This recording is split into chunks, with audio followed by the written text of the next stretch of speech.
Hi guys, my name is Joe. Welcome back to one last holiday edition of the Room by Rooms. So, with this being our last one, I think I saved the most fun room between both houses for the last one. And that room is the master bedroom inside the Hume house. And so why is that room the most fun? Well, let's go and take a look and see why. Okay, so right away we can tell this room kind of has a lot going on. And so this is actually a part of a really cool Victorian Christmas deal that we'll kind of get to in just a moment here. But first things first. So this room we do believe was originally the master bedroom. And so this is where we do believe both Thomas and his wife stayed. And it'll make a little bit of sense. So you had mom and dad here, with right behind this door was the nursery. And so Tim, their youngest child yet, he was only a couple months old when the family first moved in here. And so he would have stayed here.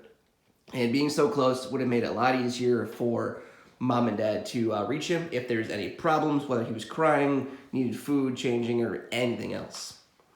Then down here at the foot of the bed, we do see this door with a mirror on it.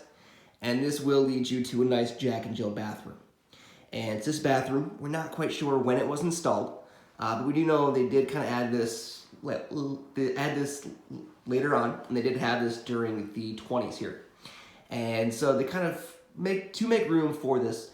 They moved the closet that was here, kind of right down there where it is now, and also did the same thing on the room attached. So this bathroom will connect both rooms, and we're still trying to figure out exactly when that went in, but it is definitely something that we are actively trying to find out.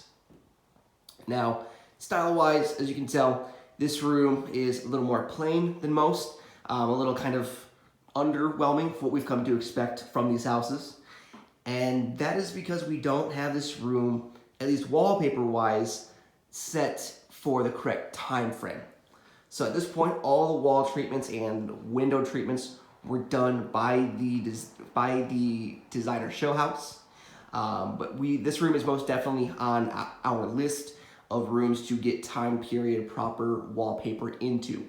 So we're currently doing that, and actually the room that does share this Jack and Jill, but currently with the pandemic kind of puts that project on hold. So this one's gonna have to wait just a little bit longer until we can get it all set up for the proper time frame. And so now by the 20s, we do believe this room was kind of done serving as the master bedroom. By the 20s, we do believe it became home to a very close family friend by the name of Miss Frances Kirk. And so Miss Kirk was very close with the entire family, but more specifically, their second oldest, Miss Helen Hume. And so these two were so close, they actually went on about a year-long trip around the entire world, right about 1908 or so. And if you want to learn more about that trip, be sure to check out the podcast that we have done to kind of chronicle that entire journey by the name of Helen Hume's Adventures, And so now this picture that we do see hanging right over here, this is of Thomas Hume's grandmother, Miss Eliza Cosby Beggs. And as we take a look at the fireplace here, one of the questions that as staff members we do get the most is, who is that guy sitting right above the fireplace there, that tile? And so I do wish it was someone specific or kind of a really cool story to tell, but instead he's just kind of an old sailor type. And this tile was done by the United States Encaustic Tile Works. Okay, and finally, to answer the question that is surely burning inside your mind, what is with all of the string? Well, the answer is simple. So this tradition is called a Christmas maze or a cobweb. And so the strings are a fun way for kids of the house to kind of find their Christmas present or presents. So this maze has 7 total strings, all starting from the knob here.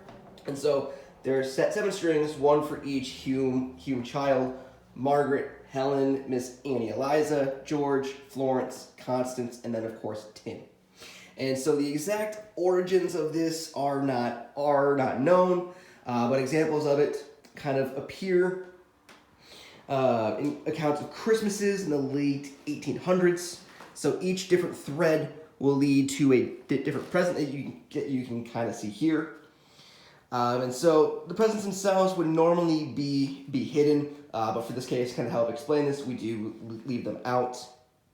Each thread of string would lead to each family member's gifts, with a starting point at the door of the room or at each person's stocking. Sometimes small gifts would be tied into the threads along the way to the larger presents to kind of really help build excitement and anticipation as they get to the larger gifts.